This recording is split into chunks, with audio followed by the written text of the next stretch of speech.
Teenage Mutant Ninja Turtles, The Last Ronin 2, Re-Evolution, issue number 3 from IDW. Yeah, it's a long-ass title. So we're back to this. We have the new generation of Ninja Turtles, and they have superpowers now.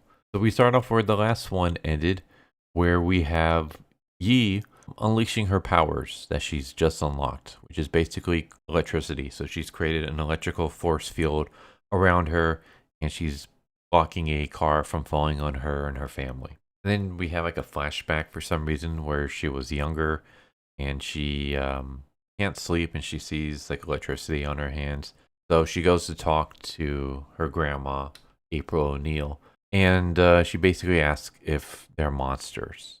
Like, how does April know that they're going to grow up to be good guys instead of bad guys? And then she grows up huge and becomes a kaiju and starts causing chaos and destruction alongside her brothers, and then she wakes up. And it's all just a nightmare. And then we cut back to here where she's using her powers. What that dream has to do with anything, I have no idea, because they're teenagers now. That nightmare was when she was 6. That would be like 10 years ago. So what that has to do with anything, your guess is as good as mine. But basically, she ends up chucking the police copter and she passes out. And so Casey's like, hey, we gotta get out of here. Let's go back to our base. There's this reporter. She also got knocked out during the fight. So they're going to take her with them so that they can heal her up. And so, keeping a bunch of pages. But basically, they just make their way back to the base.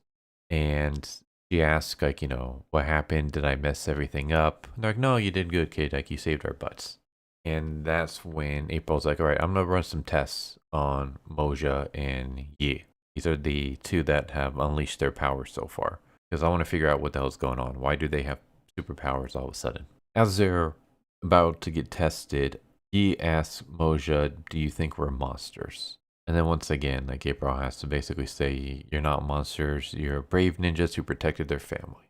And yeah, she basically goes to run some tests on them. Meanwhile, the reporter wakes up and she like freaks out at first when she sees the turtles, but then she tells this story and we get a flashback. And the story is basically about her dad used to tell her that there were these men in turtle suits that would go around and fight the Klan and they would protect New York City, but one day they disappeared. But then not long after, one of the turtles came back. One of the turtle men came back to fight down the leader of the Foot Clan. And Casey's like, yeah, that was true. The only thing your dad got wrong was that it wasn't men in costumes. They were actually turtles. And so she shows them like a picture of the OG turtles, which just makes me want them even more.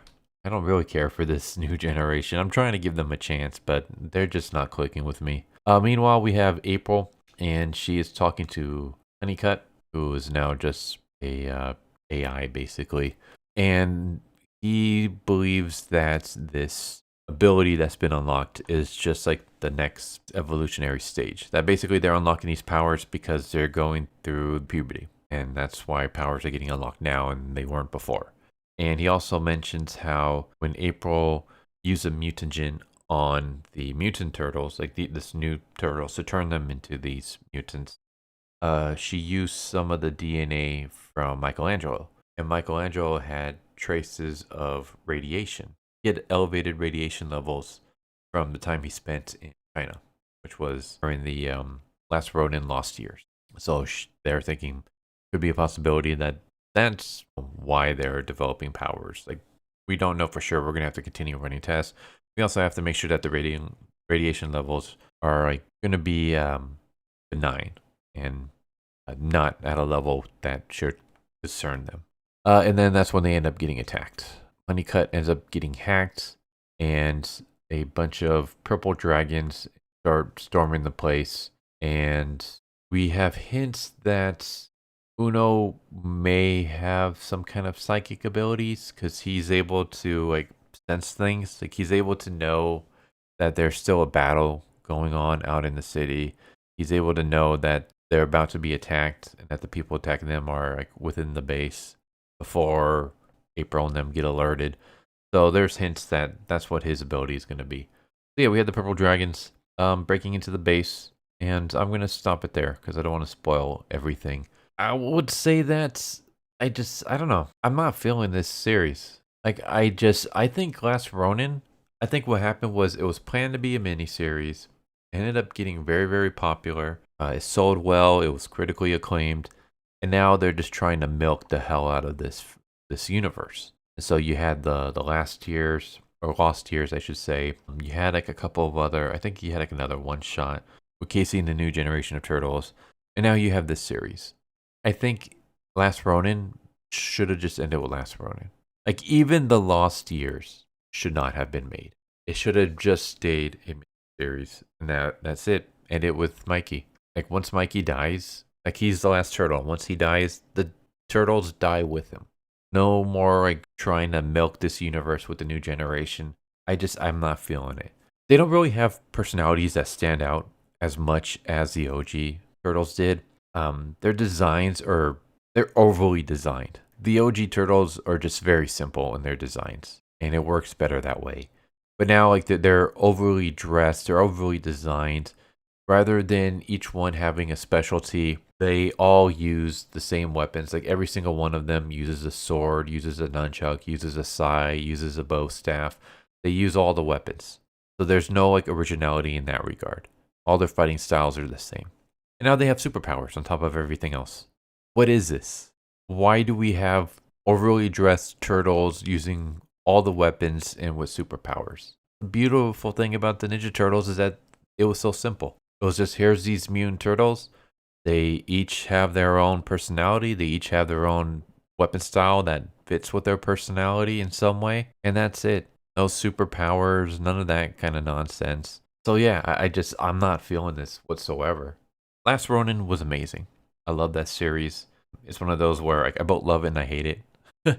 I love it because it's great, well-written series and, a good send-off for the turtles. I also hate it because, I get to see all my beloved turtles being murdered, which I obviously don't want to see because I love these guys. That was great.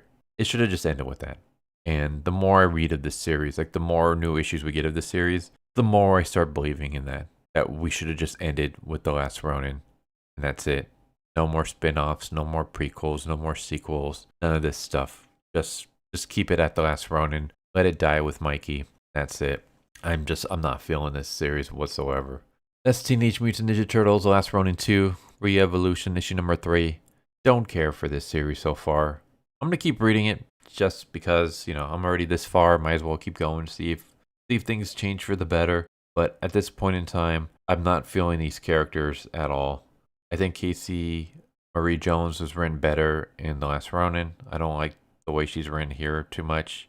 I mean, she's fine at times and just kind of cliche at other times. April doesn't really seem like April. Like, now she's like this super smart scientist, biologist. Like, when did that ever happen? Yeah, April doesn't really feel like April. I don't care for these new OG turtles. Like, I'm one of those where I already think that there should just be 4 turtles. Like, I don't care for Venus from The Last Mutation. I don't care for Jenica. In fact, I absolutely hate Jenica. To me, there's only ever going to be 4 turtles. There's never going to be a 5th one. There's never going to be a 6th one or anything. There's just the OG 4. So now you're introducing a new cast of Ninja Turtles. And for me personally, like, you got to do a lot to win me over. And you're just not doing that so far. But maybe that's just me. Maybe you think differently. I'd like to know. What are your thoughts? Do you care for this new generation? Or are you like me where you think it should have just ended with The Last Ronin and we don't need to see this universe continue anymore? But there you go. I'm kind of rambling at this point. Hope you enjoyed the video. Hope to see you next time. Take care. Later. Thank you for watching my video. I hope you enjoyed it. If you didn't, I still want to thank you for watching it this far, and I hope the next one is more to your liking. With that said, thank you once again, and I hope you guys and gals have a good one. Later.